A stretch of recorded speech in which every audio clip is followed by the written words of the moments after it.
Hola, esta es la Escuela Teológica Bautista de Huentitán el Alto. Mi nombre es Rebeca Hernández y esta es la clase de deberes pastorales. Vamos a dar inicio con una oración. Te damos gracias, Padre bendito, porque podemos tomar tiempo para este estudio de deberes pastorales. Ayúdanos a entender el mensaje que tienes para nosotros en este día y para quienes estarán escuchándolo a distancia. En el nombre de nuestro Señor Jesús es nuestra oración.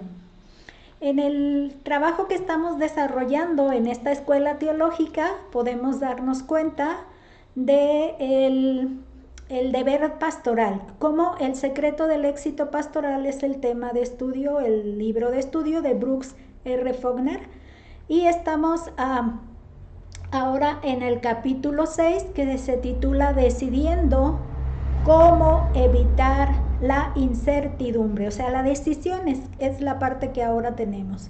El texto que nos introduce a este estudio está en Josué 24:15, dice: y si mal os parece servir a Jehová, escogeos hoy a quién sirváis, si a los dioses a quienes sirvieron vuestros padres cuando estuvieron al otro lado del río, o a los dioses de los amorreos en cuya tierra habitáis, pero yo y mi casa serviremos a Jehová.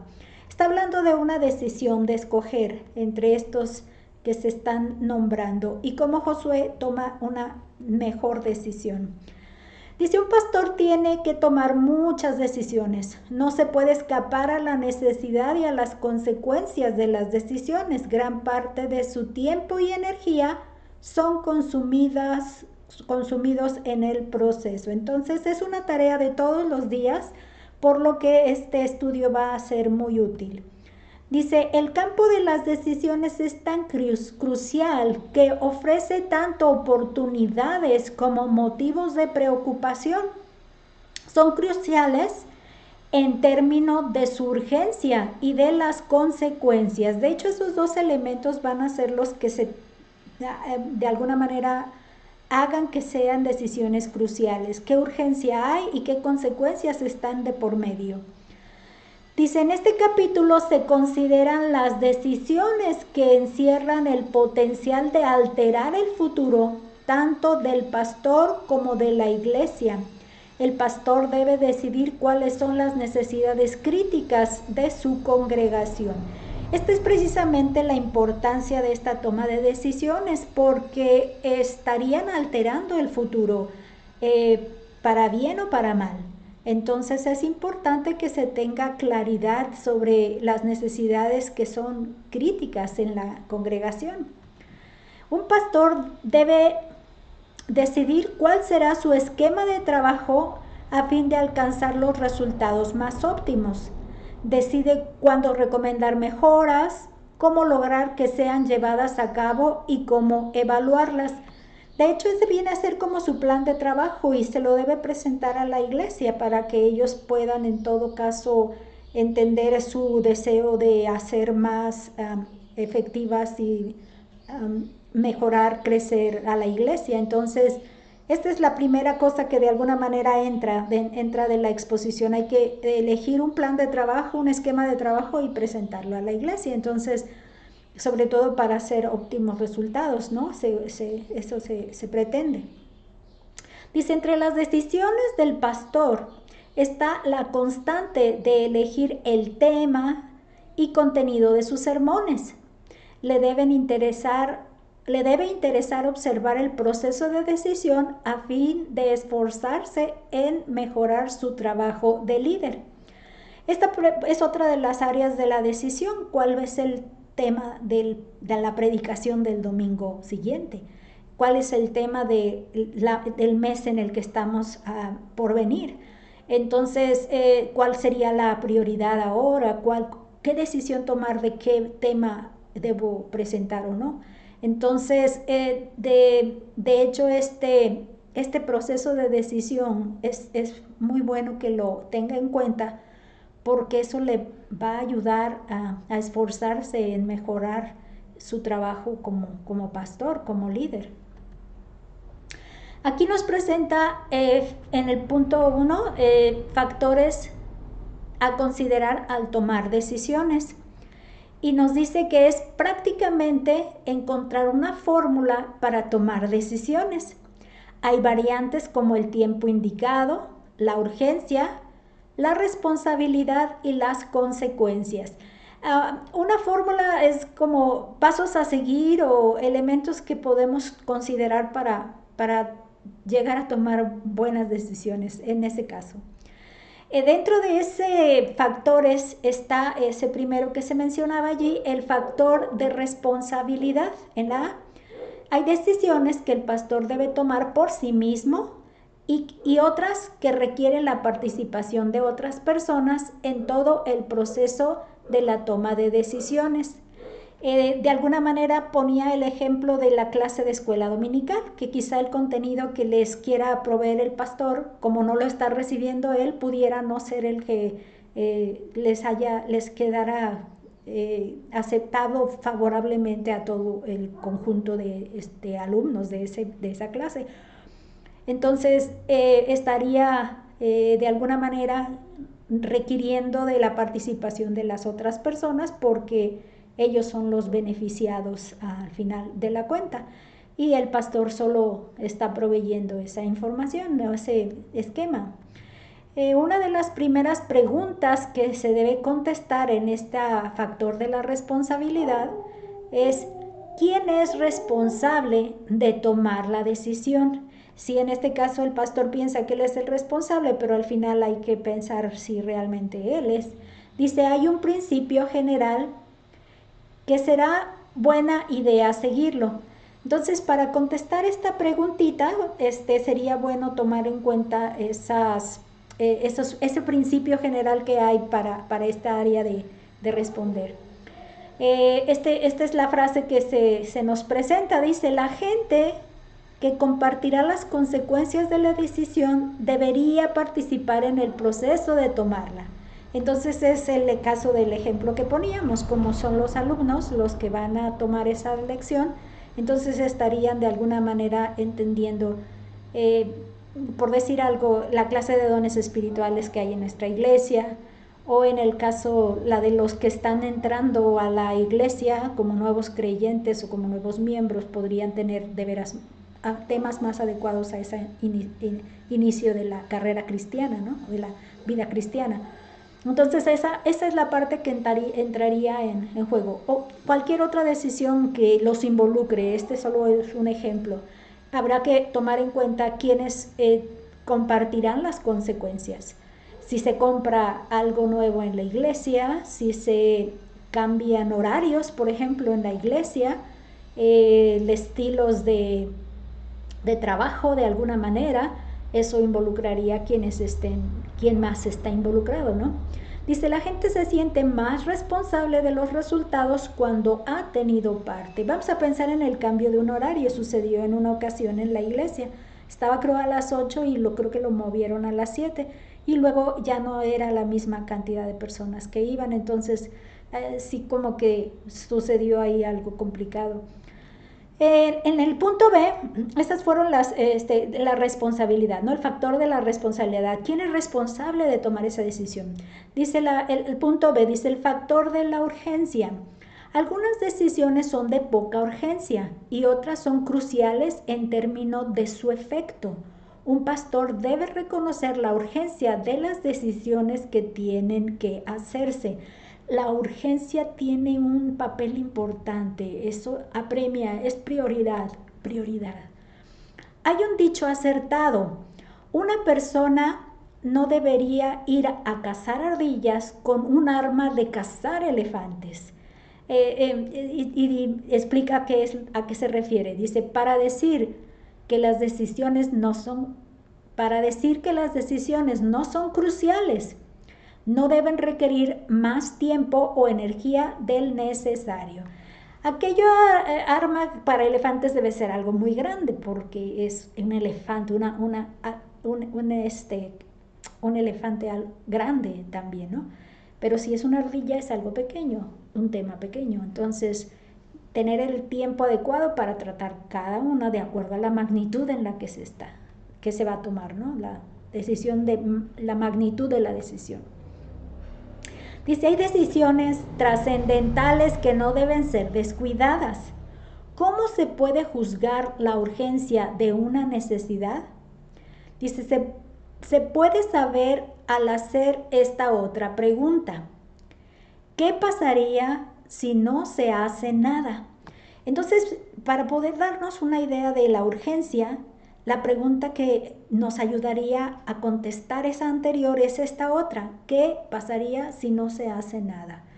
Tengo que comprar eso, pero ¿y qué tal si no lo hago? No pasa nada, seguimos funcionando igual, seguimos funcionando bien. Entonces, esa puede de alguna manera ayudar, que no es una urgencia conseguirla, ¿no? Dice, al dramatizar el efecto de la inactividad en relación con el proceso de tomar la decisión, se obliga a evaluar ese efecto. Quizás se arregle solo o la urgencia es mínima. Entonces, el poder decir, ¿qué pasa si no lo hago?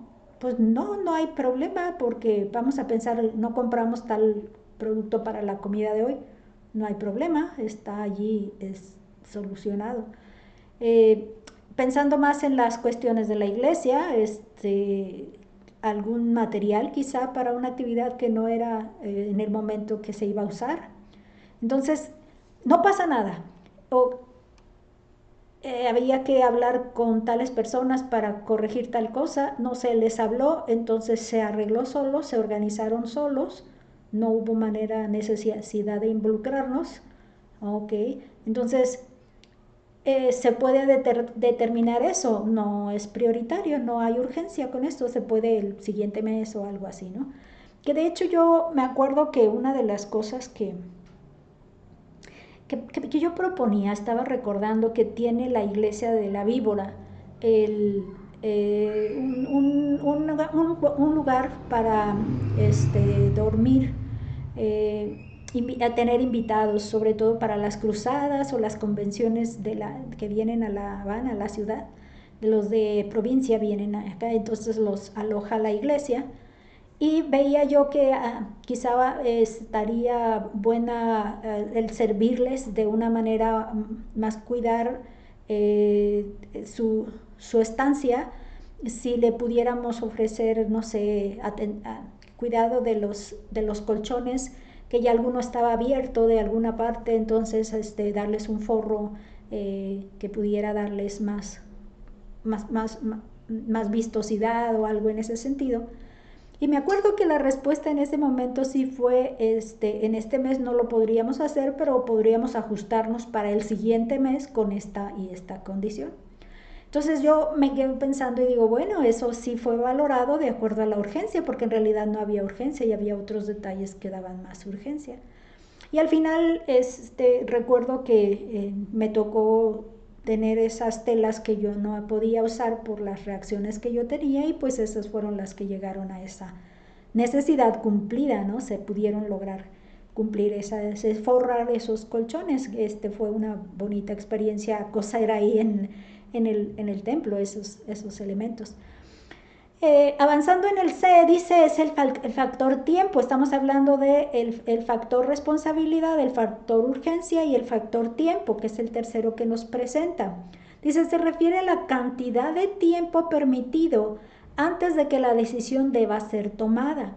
Cuando la urgencia de la decisión es mínima, puede tomarse en un plazo relativamente corto. Quizá también eso, que no es algo que sea la misma urgencia, no va a tomar tanto tiempo resolverla cuando haya el proceso, estamos pensando en el proceso de tomarla, ¿no? Entonces se refiere a cuánto tiempo me puedo esperar para responder eso. Todavía no te lo voy a responder, voy a esperar a que lo que sea, el tiempo que yo pueda, el argumento que le pueda dar yo para que me dé más tiempo, ¿no? Otras decisiones, dice, realmente agudas en sus efectos, se les debe dar tanto tiempo como fuera posible para estudiarlas.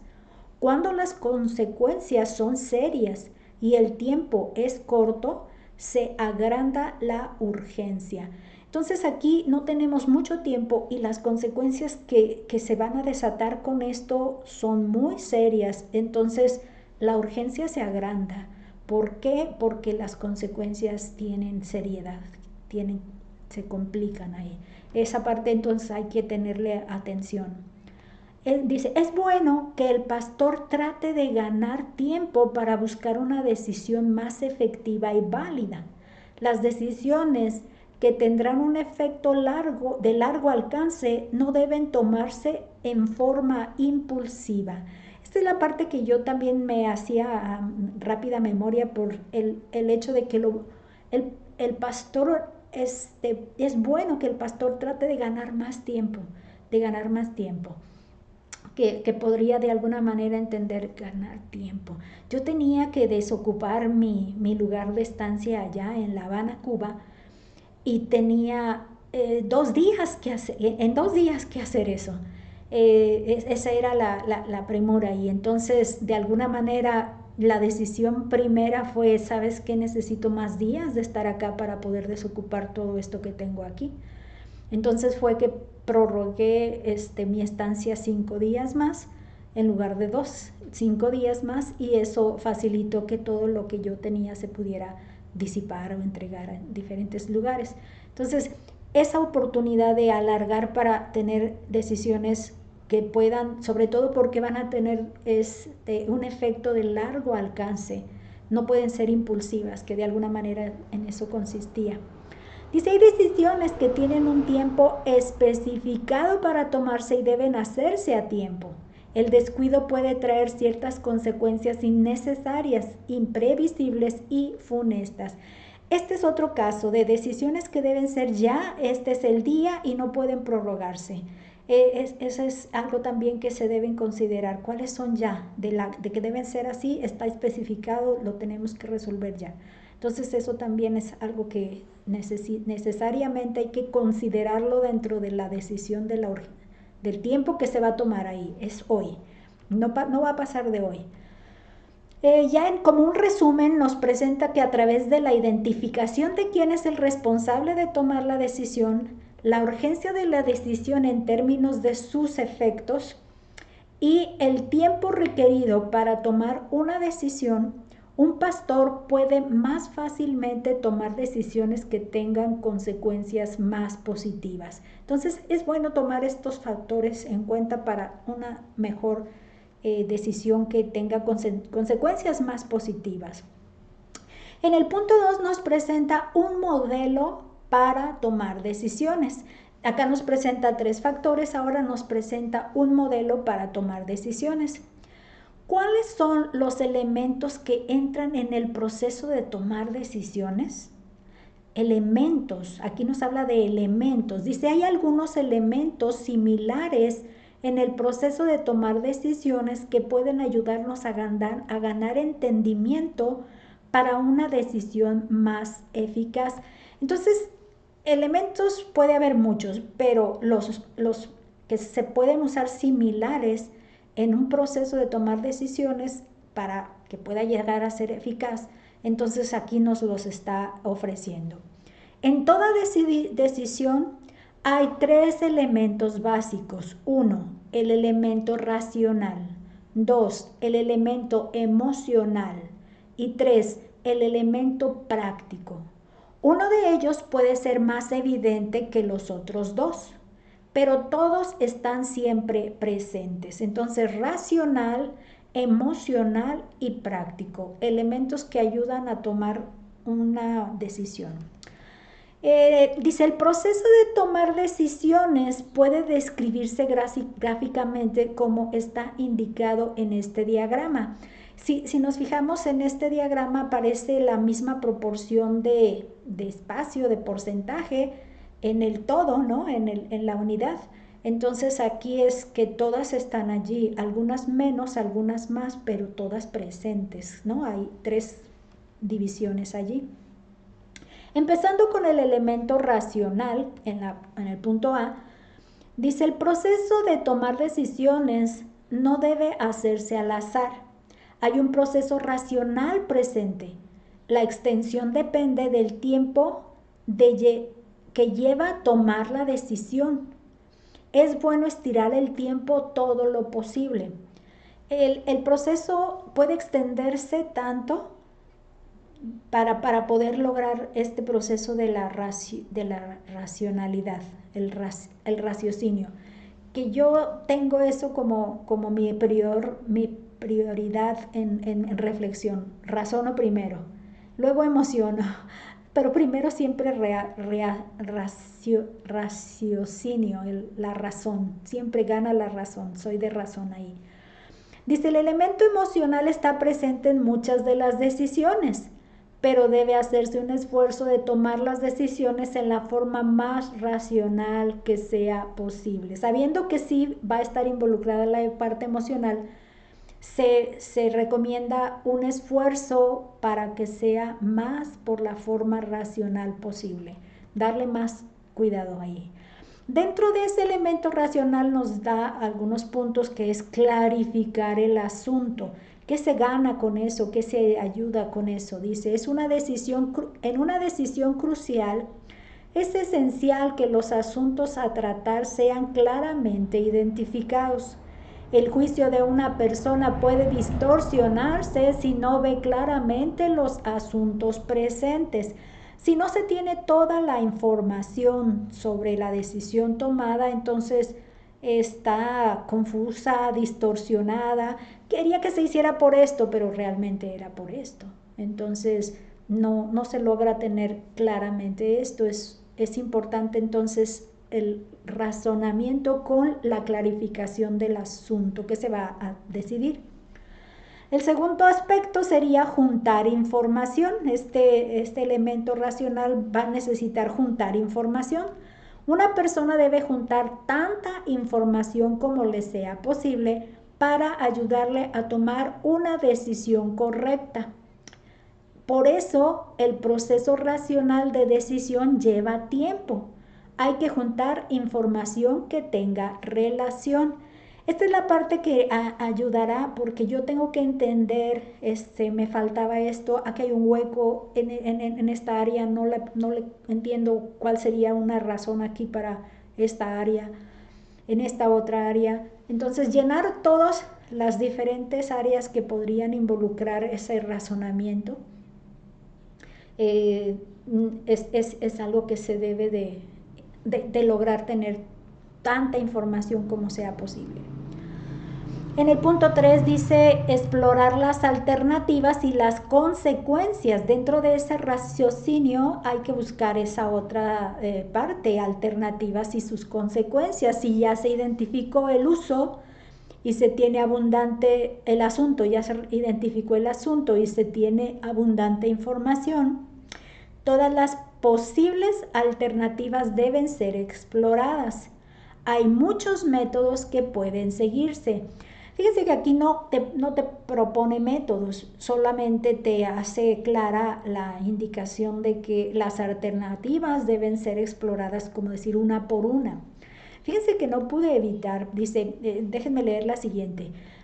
Dice, explorar las consecuencias de cada una de las decisiones es tan importante como predecir los resultados de una decisión que debe tomarse a través de una investigación de las probables consecuencias.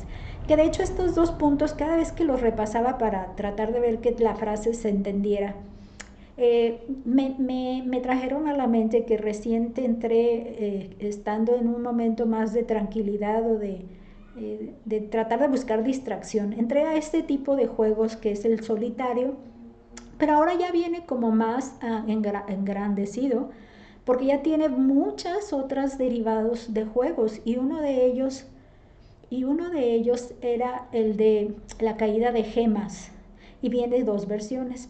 Y al principio yo nada más no lo leí, ni siquiera le leí las instrucciones.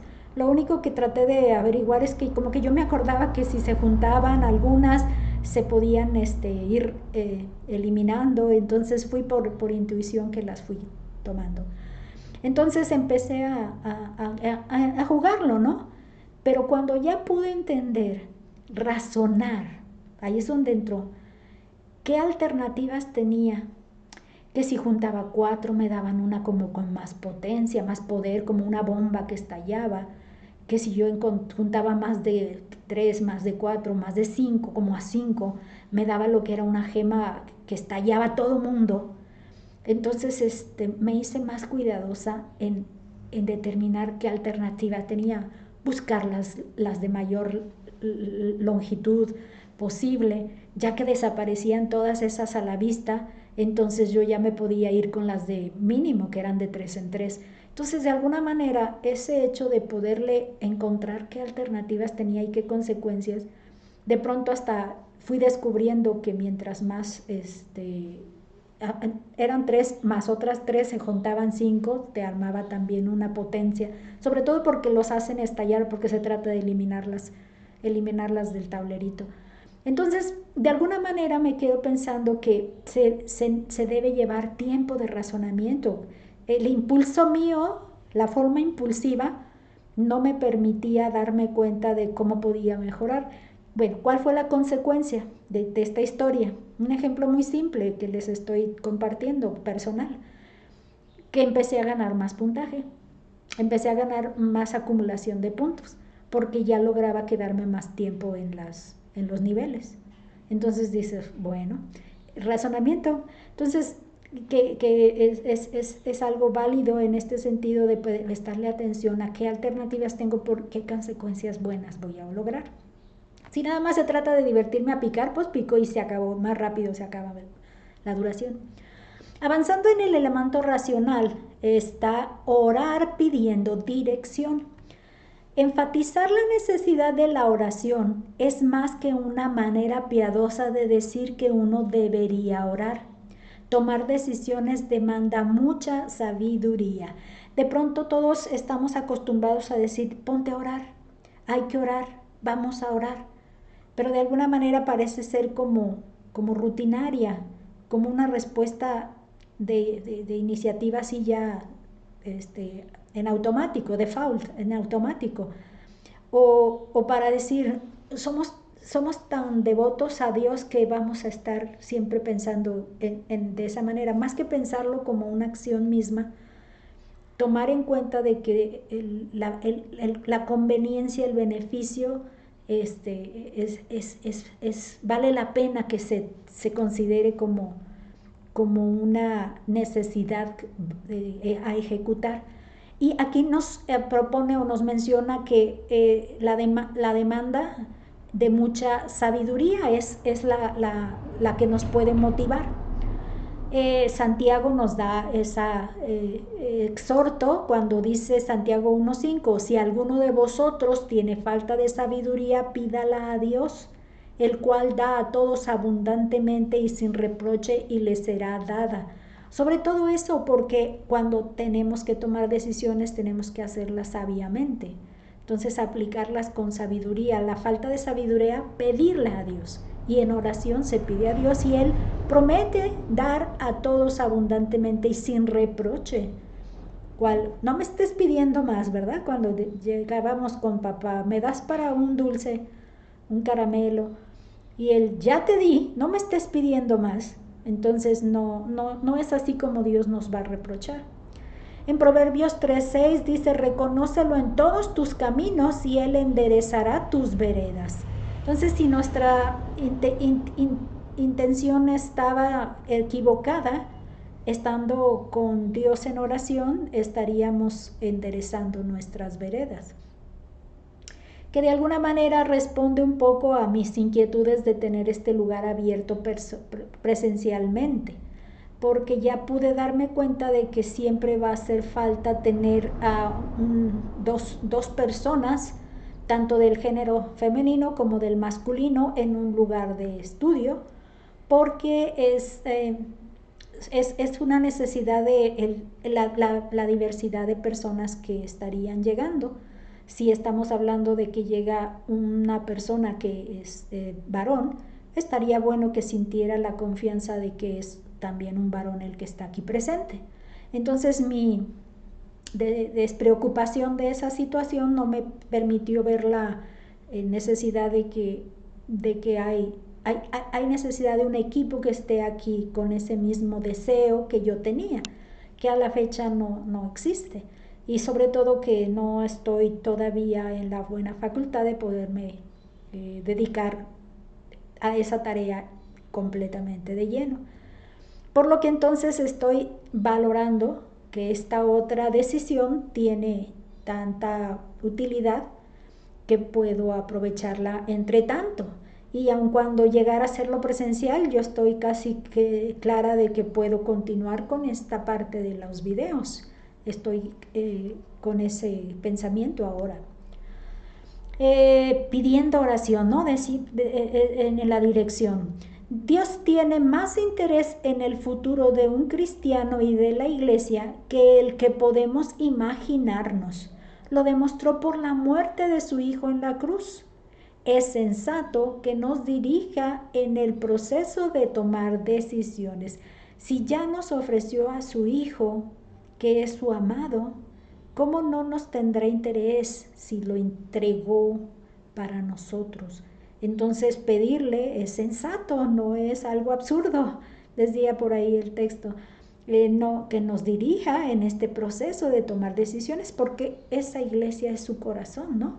Esa iglesia también está en su plan. Tenemos el elemento racional, ahora vamos con el elemento emocional del modelo de tomar decisiones. Cierto que lo racional debe usarse lo más posible. Así, es fundamental reconocer el papel de las emociones. Se siente en el hecho de cómo afectan en un individuo las consecuencias de la decisión. Entonces, esta área es la que nos ayuda a ver el momento que va después de la toma de decisión. ¿Qué pasa cómo está afectando la consecuencia a una persona? Porque las personas son las que reciben la consecuencia. Esta es la importancia de la parte emocional, cómo afectan a un individuo esas consecuencias. Es mucho más fácil usar la razón en el proceso de tomar decisiones si las consecuencias no nos afectan personalmente. Habrá el caso en que los efectos de la decisión afecten más a otros. Si yo soy quien está tomando la decisión, lo puedo hacer con más raciocinio, pensando que a mí no me afecta tan duramente. Pero si realmente me le pongo atención a que el efecto no recae sobre mí, sino sobre otros más, entonces ahí cambia el uso de la razón. Hay que tomar en cuenta el otro elemento, la parte de la emoción en este elemento. De las consecuencias, en este aspecto de las consecuencias, el pastor puede alcanzar mayor entendimiento en el elemento emocional si considera los efectos de una decisión que le toca personalmente. Toma más tiempo ajustarse a los elementos emocionales que a lo racional. Ok, aquí está exactamente la parte donde, bueno, si no me afecta, pero si me afecta a mí, entonces ahí es donde ya me di cuenta que no va a ser, que de hecho de alguna manera sí me hace a mí más útil entender que si de alguna manera me afecta a mí, me desubica a mí, entonces estoy clara en que emocionalmente es algo que se debe también considerar como elemento. Y la parte del ajuste, dice, bueno, ¿cuánto tiempo me toma ajustarme al elemento emocional, al racional? El racional no tanto, pero al emocional toma más tiempo ajustarse al emocional. Entonces conviene tener cuidado de no provocar ese desajuste, ¿no? Es la parte que nos invita. El elemento emocional puede definirse como no racional. No se pregunta, ¿qué debo hacer? Antes pregunta, ¿cómo me siento en relación a lo que estoy haciendo? O sea, ¿cómo me siento? Esa sería la parte de la pregunta. Voy a ponerle la energía porque ya se descargó. Entonces estamos avanzando, que es cómo me siento en relación con con lo que estoy haciendo, ¿no? Esa sería la pregunta que en realidad hay que hacerse con este elemento emocional. Cuando el resultado de una decisión alcanza la armonía entre los elementos racionales y emocionales, es una situación feliz. Cuando está en contradicción con lo emocional, se debe tratar ese aspecto. Fíjense que aquí la parte que me llamó la atención es que no dice se debe uno retractar pensando que ya concluí en que el elemento emocional está en contradicción con la parte racional. No lo dice así. Lo que sí dice es que no se debe dejar en el abandono la parte emocional. Hay que tratar el aspecto emocional que se va a implicar. Esa es la parte que sí me llamó la atención, que no recomienda échalo para atrás, sino cuando ya veas que no va a haber una armonía, de alguna manera sí conviene considerar el elemento para tratarlo y no dejarlo al abandono. Hay que buscarle resarcirlo o atenderlo, tratar el aspecto.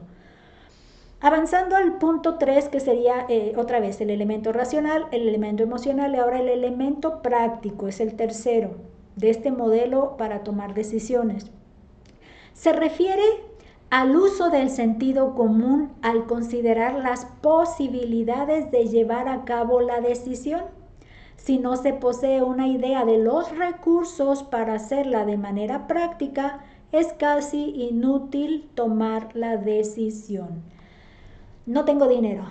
Si no tengo dinero, ¿qué me interesa que todo el plan que yo tenga y las racional y emocional todo esté funcionando bien cuando no hay manera de poderlo?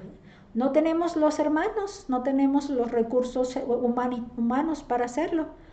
Queremos recibir, no sé, la convención y no tenemos todos los miembros que puedan formar comisiones para atender a todos.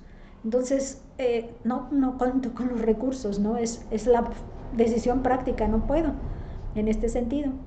No contar con los recursos necesarios puede significar que la decisión ha sido errónea.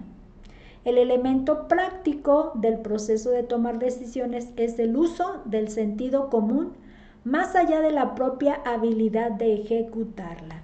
Tengo gente muy capaz, pero no tengo mucha gente. Entonces sí puedo ejecutarla con la capacidad, pero no tengo la cantidad, no tengo el dinero, no tengo instalaciones, no las tenemos amplias para poderlo lograr. Son cómodas, está todo, pero no. Entonces, de alguna manera, tener en cuenta el sentido común. Ahora nos presenta en el punto 3 barreras de tomar decisiones. Barreras. Tomar decisiones exige la eliminación de alternativas y el compromiso a cumplir el curso de acción adoptado. El proceso se complica por ciertas barreras que lo hacen una tarea difícil. La parte que nos inicia a introducir aquí es que tengo eliminar alternativas y cumplir las que ya están determinadas adoptadas. Ya se decidió que hagamos de esta manera. Entonces, aquí cuando ya estamos empezando a activarnos en esa decisión, se presentan barreras que nos dificultan el llevarlas a término, en cumplirlas. Entonces, vamos a ver cuáles serían. Dice exceso de información. Esa sería una primera barrera. Una de las barreras más visibles en un proceso eficaz es que el exceso de información llegue a hacerlo algo confuso. Es más difícil cuando las alternativas posibles son numerosas. Se dice que dos cabezas piensan mejor que una, pero cuando son 10 cabezas, mucha información. Logras tener tanta información que es difícil de alguna manera poder, ya no estoy clara si de esta manera sería, o de esta otra, o de esta. Todos nos confunde el cantidad, alternativas, podríamos hacerlo de rojo, de verde, de azul, o sea, esa parte, de abundar en eso. En medio de toda la explosión de información que disponemos hoy en día, el pastor debe juntar la información y elegir entre todas las alternativas y el curso de acción que piensa será el mejor.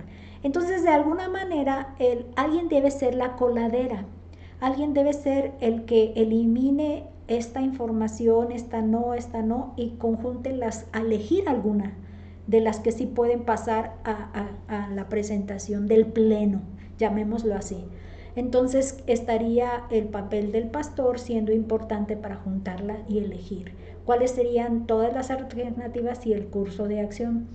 Pensar en el tipo de persona que se quiere para un puesto de ayudante del pastor, qué características se tiene, se empiezan a eliminar en este y en este otro sentido.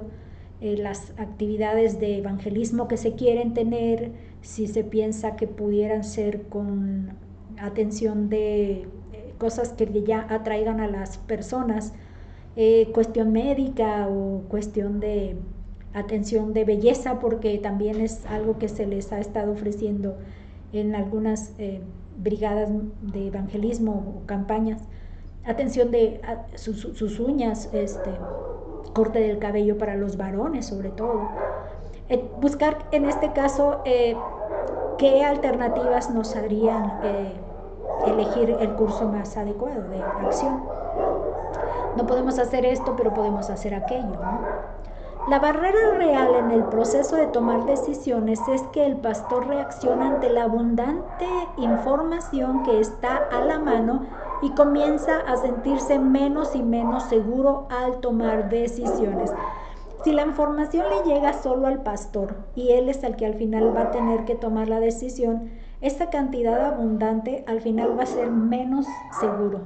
Pero es que si le pudiéramos hacer esto, pero también tengo claro de que pudiera hacer esto, no, o hasta una tercera, que estuvieran muy ahí en el debate una con otra. Entonces hacen esa situación de ya no sentir la confianza, eso, no sentir la confianza de que estoy seguro, ya no me siento seguro. Esa parte es la barrera en realidad. De tanto ya no estoy segura cuál me va a dar mejor resultado. La segunda barrera que menciona es un clima de temor. Cuando el ambiente de la iglesia es de temor, el pastor puede vacilar en dar la cara.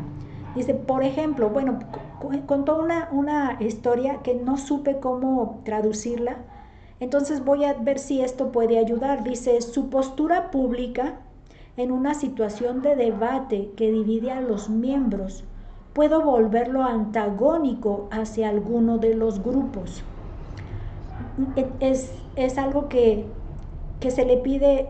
Hay una situación que se debe corregir, por decirlo, se debe de expresar si se está de acuerdo o no en una situación en la iglesia. Entonces el pastor debe entender si está de acuerdo o no está de acuerdo con la situación que hay que corregir y cómo sería. Entonces hubo una presión que le decía, hágalo públicamente, expréselo, dígalo usted. Entonces cuando él hiciera eso, los que estuvieran dentro del lado que no está de acuerdo, lo verían, yo sí estoy de acuerdo, lo verían como un enemigo, como alguien que los está atacando, contradiciendo. Pero si dijera, no estoy, no estoy de acuerdo, entonces los que sí lo verían igual. Entonces, en resumen, estaría viéndose en contradicción con el otro grupo, entonces dividiría. Entonces ese no es un método, que de hecho esa es la parte que se entiende, el método que se estaba pidiendo y exigiendo no era el que correspondía. Dice, el método puede no permitirle expresar sus convicciones personales en una forma que demuestre su integridad como pastor. El ambiente para las decisiones debe conducir a decisiones eficaces. Este hecho de haberlo hecho públicamente de esa manera les estaría haciendo un choque a alguno de los grupos de pro o contra. Entonces, la actitud que tomó el pastor fue a hablar con el grupo de los que aceptaban y le dio a conocer su punto de vista, cómo no estaba de acuerdo o sí. Y lo mismo hizo con los otros. Entonces, cuando ya pudo de alguna manera prevenir lo que escucharan públicamente, lo pudo hacer públicamente. Entonces ya previó que no se afectaran por lo que expresaran de primera ocasión en el púlpito. Y al final de cuentas, pues ya fue secundario todo lo demás. Entonces, la parte que a él nos está dando este ejemplo era que el ambiente de las decisiones debe de ser un ambiente adecuado, no de presión, ni de un método que afecte a otros en una elección o posición contraria de un grupo con otro. O sea, unos tienen que opinar un sí y otros deben de opinar un no. Entonces, necesita haber un ambiente en que esos dos grupos se sientan con el derecho de expresarse con su propia posición y no de alguna manera el pastor verse partidario y luego enemigo. Ahí es la parte importante. En otro, las barreras que presenta, dice, es el temor a las consecuencias. Todo ser humano normal tiene una necesidad innata de ser aceptado por otros y va unida inseparablemente a la de ser apreciado. Si esta última afecta el pensamiento y las energías, puede causar temor a la desaprobación de otros cuando se toman decisiones.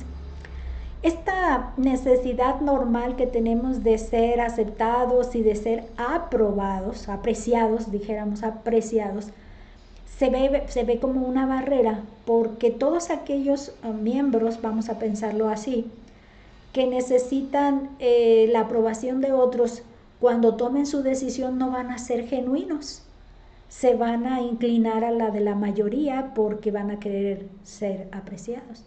Entonces esta puede ser una barrera también que surge porque el temor a las consecuencias es que luego no me aprueben y no me acepten los demás. Entonces me van a desaprobar si yo digo que no. Y esa parte sí estaría complicada. Es una barrera que de alguna manera hay que atenderla, prestarle atención para que no surja allí. El temor a las reacciones afecta el proceso de tomar decisiones eficaces. Como un equipo de baloncesto es afectado cuando su sola estrategia es defensiva. Muchos directores técnicos creen que no hay mejor defensa que un buen ataque. Si se fijaran, hay dos casos aquí. Si mi estrategia para ganar es solo la defensa, entonces nada más voy a estar esperando reaccionar a lo que venga. Entonces es un temor de reacciones. Pero en el otro punto, con la otra punto de vista de los directores técnicos, es yo me voy a defender, pero tomando la iniciativa de ataque, tomando yo la iniciativa de lanzar mi postura, ¿no? Lanzar mi postura. Entonces, de alguna manera está balanceando ahí, medio moviendo ahí que tengamos el temor de esas reacciones. No necesariamente debe ser esperar a reaccionar para poder decidir qué hacer, sino yo tomar y atreverme, ¿no? El valor de poderme atrever a dar la iniciativa yo. Dice, la gente se acuerda de los errores y parece olvidar las buenas decisiones. La gente que afecta la dirección de la iglesia, si es guiada por decisiones espirituales maduras, conocerá cuando sean correctas y efectivas y las apoyará. Están las dos partes. Entonces, la gente está más fácilmente inclinada a reconocer cuando hay un error, una decisión equivocada, y es más difícil de recordar. Hay buenas decisiones, pero no se acuerda uno de las buenas decisiones, se acuerda uno de los errores. Eso se acuerdan más. Y esa sería la parte primera, que hay que por eso estar cuidadosos de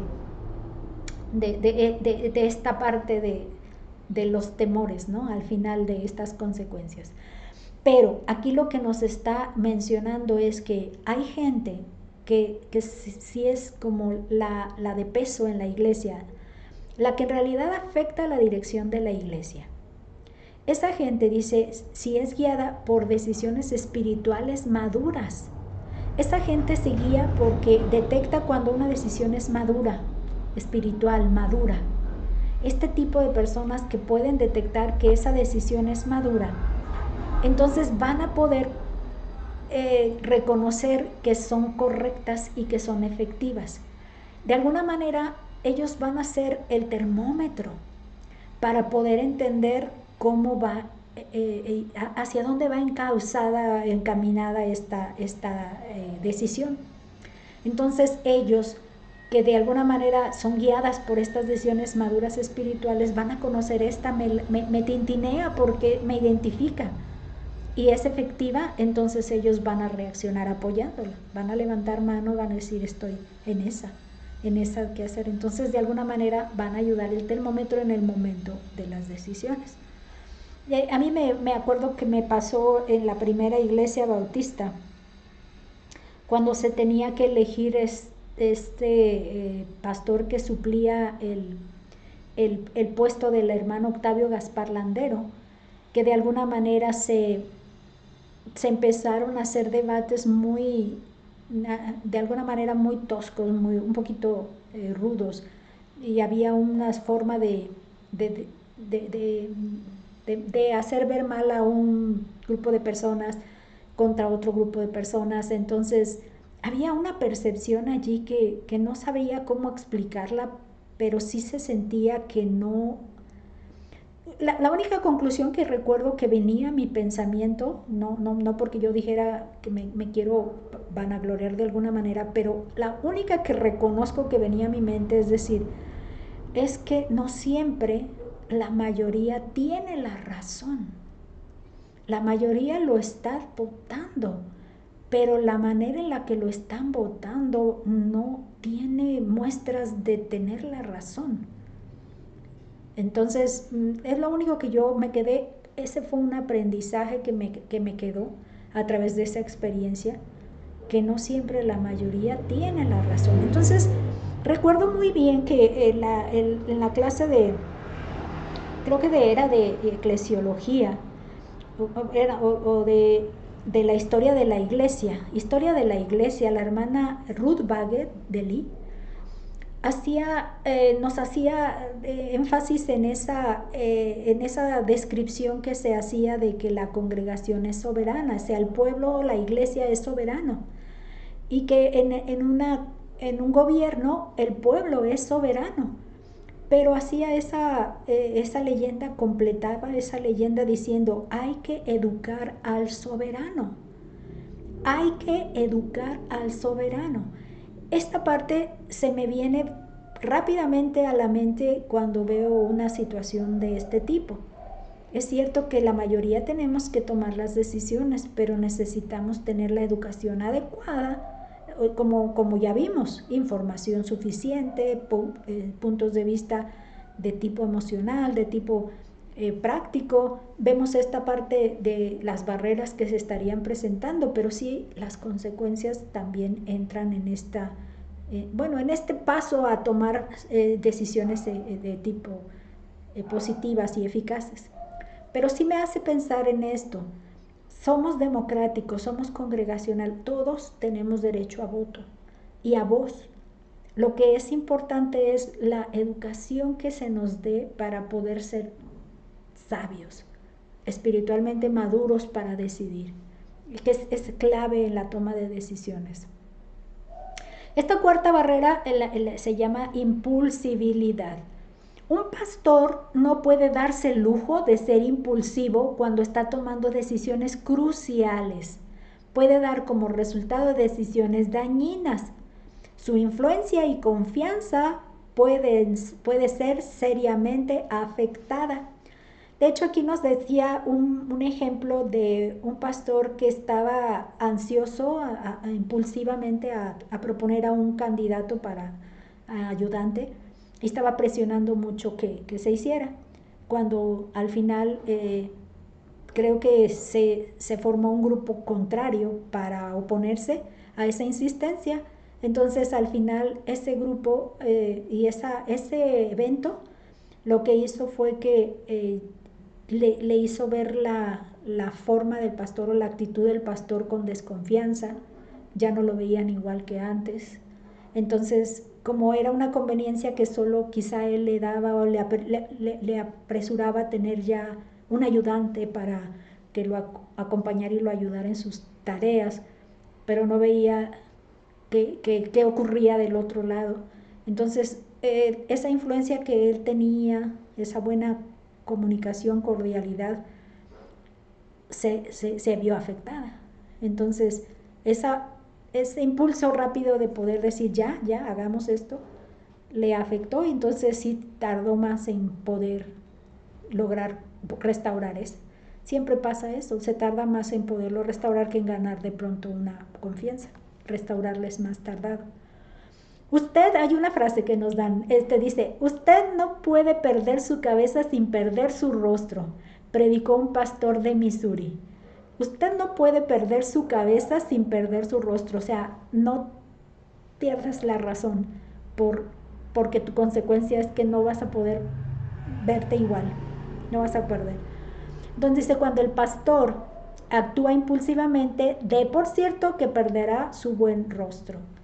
Entonces tomar en cuenta esto, quiero hacerlo rápido, bueno, que de hecho, como decíamos, mi pie cojea, el pie del que cojeo yo, tomar decisiones impulsivas, el pie del que cojeo. Aquí nos da una conclusión, una manera de resumen, dice, la vida cristiana puede describirse como una serie de decisiones. La primera es entregar su vida a Jesucristo.